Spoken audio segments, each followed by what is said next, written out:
सारा फोकस इनके ऊपर नहीं रखना, सबको नहीं रखना।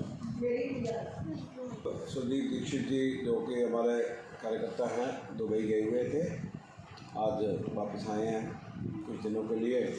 तो आज हम बहन पूजा के साथ और अपनी श्रीमती सुनीता राम जी के साथ और अपने जिला संयोजक अंकुर शर्मा जी के साथ हम कुछ देर बीमार रहे वीरेंद्र शर्मा जी, जो कि हमारे प्रांत के में आना हुआ, पहले से काफ़ी स्वस्थ हैं। हम सब परमपिता परमेश्वर से प्रार्थना करते हैं कि वो शुगर अपना जितना भी और वास्ते बिगड़ा है उसको तंदुरुस्त होकर के अपनी जिम्मेदारी को निभाएं, ताकि आज परिवार प्रबंधन में ये जो मंगल संवाद है, इसके माध्यम से ही हम इस समाज को ठीक कर सकते हैं। तो मैं उनसे प्रार्थना करता हूँ कि बड़ी देर हो गई रुपये सुने हुए और रामायण का ज्ञान लिए हुए, मैं उनसे प्रार्थना करता हूँ कि इतना हम सबको ज्ञान दे। श्रीमान वीरेंद्र शर्मा जी। मैं सबका धन्यवाद करता हूँ कि इतनी दूर से, पठानकोट से, लुधियाना से और फतेहगढ़ साहब से मेरा हाल चाल पूछने आए हैं, और मैं इनके आने पे अपने आप को स्वस्थ महसूस कर रहा हूँ। तो मेरे मन में एक त्याग के ऊपर कि जीवन में त्याग की जो भावना है, क्योंकि ये मन विषयों से कभी रिक्त नहीं होता, तो उस पर एक प्रसंग मैंने कहीं पढ़ा सुना, वो मैं आपके साथ साझा करने जा रहा हूँ। एक बहुत बड़े राजा हुए, राजा भर्तहरि जी। बड़ा साम्राज्य था पृथ्वी पर उनका, और सदाशिव भोलेनाथ के बहुत बड़े भक्त थे। उनके मन में भी वैराग्य पैदा हुआ। उन्होंने इतना बड़ा साम्राज्य तुरंत छोड़ दिया, भगवान शिव के लिए, शिव की भक्ति के लिए, साधना के लिए उनको प्राप्त करना। तो केवल 3 चीज़ें रखी हुई है।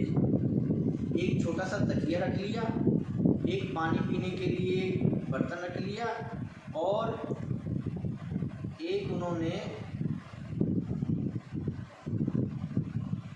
पंखा रख लिया हवा के लिए, हाथ पंखा। तो भोलेनाथ देख रहे थे कि इतना बड़ा राज्य छोड़ दिया।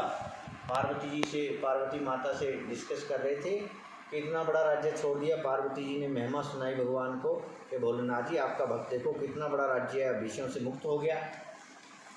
तो भगवान भोलेनाथ बोले हंस के कि ठीक है पार्वती, लेकिन अभी कुछ कमी है।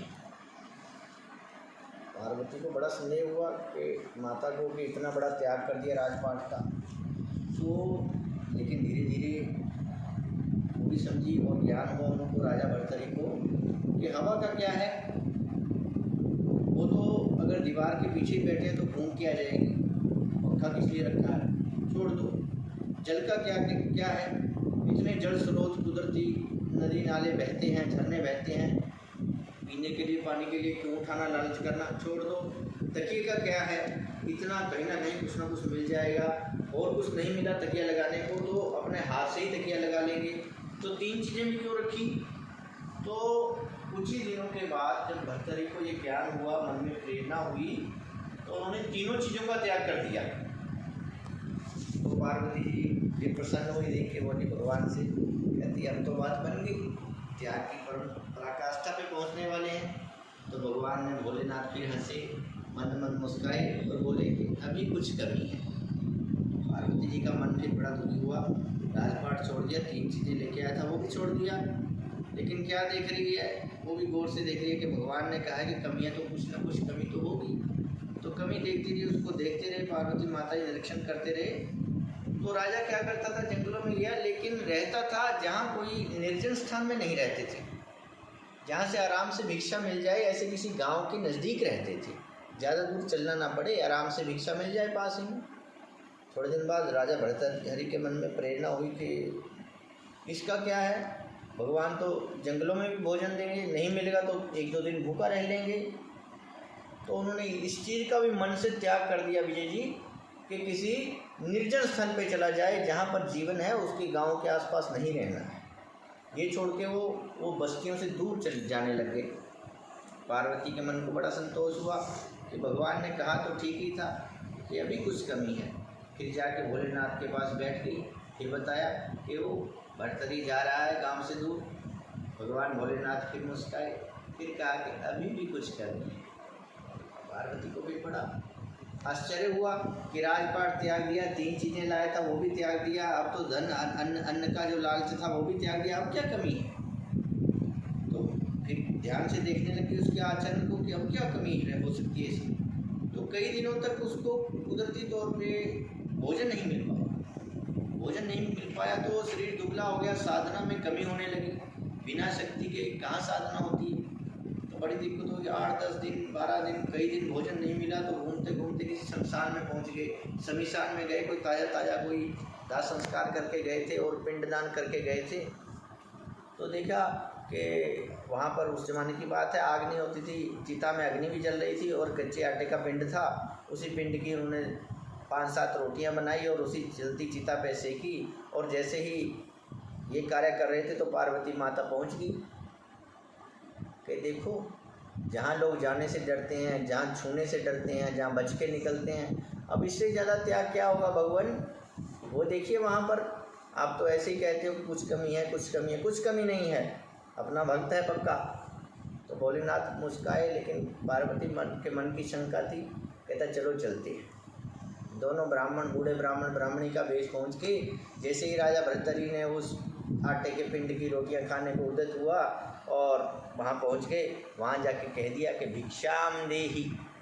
जब भिक्षा मांगी, देखा बूढ़े ब्राह्मण आए या बूढ़ी ब्राह्मणी आई है, तो 10 दिन से कुछ नहीं खाया था, अन्न मिला नहीं था। राजा भर्तरी ने सोचा कि नहीं, ऐसा करता हूँ, आधा इनको दे देता हूँ। और वहीं कुछ जल भी रखा था, वो जल भी मिल गया, तो आधा दिया। तो आधा देने के बाद भगवान ने, पार्वती माता को संतुष्टि हुई कि इन्होंने तो आधा दे दिया।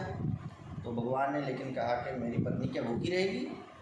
तो जो आधा बचा था राजा भर्तरी ने वो पार्वती के लिए दे दिया, उसको ब्राह्मणी समझ के, और कहा कि जल भी चाहिएगा तो जल भी दे दिया।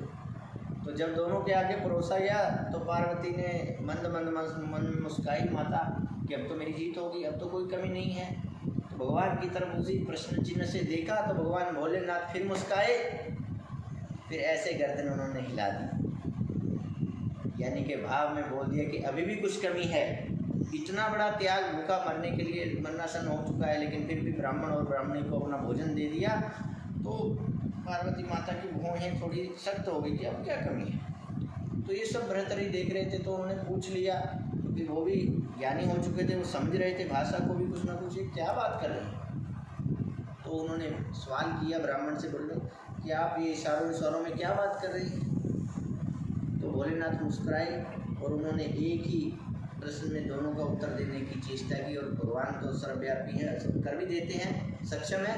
तो भगवान ने, उन्होंने कहा कि ये सोच रही है मेरी पत्नी कि लगता है इन महानुभाव ने कई दिनों से भोजन नहीं किया, और ये इतने दिनों के बाद इनको भोजन मिला था, तो अगर ये आधा रख लेते तो हो सकता इनका मन इस भोजन में रह गया है शायद। भगवान भोलेनाथ ने ये कहा कि इसको ये लग रहा है कि आप भूखे हो और आपने पहले आधा दिया था लेकिन पूरा देना पड़ गया, लेकिन आप दे तो दिया आपने, लेकिन आपका मन इस भोजन में विषय के रूप में रह गया लगता है। इस पर राजा भर्तरी बोल पड़े मुस्कुरा के कि ये 4-5 आटे की रोटियों में मेरा क्या मन रहेगा। इतना बड़ा साम्राज्य मैंने त्याग दिया भगवान की तपस्या के लिए, तो ये 4-5 रोटियों के लिए मेरा मन रहेगा। महाराज मेरा मन तो साम्राज्य में नहीं विषय में रहा, तो रोटियां क्या है। भगवान ने पार्वती की तरफ देखा, दोनों मुस्कुराए, दोनों अंतर ध्यान।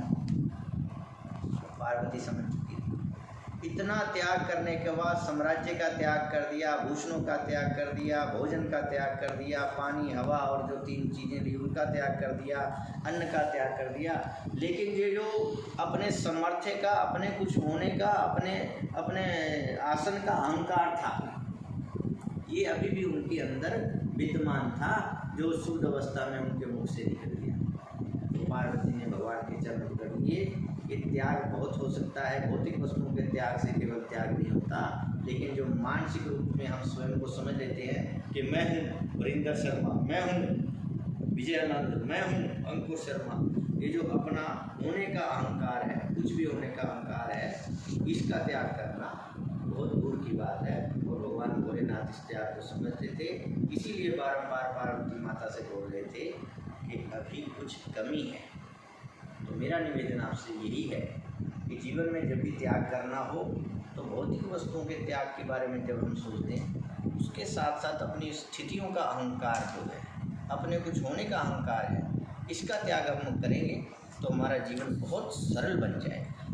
धन्यवाद। राम राम।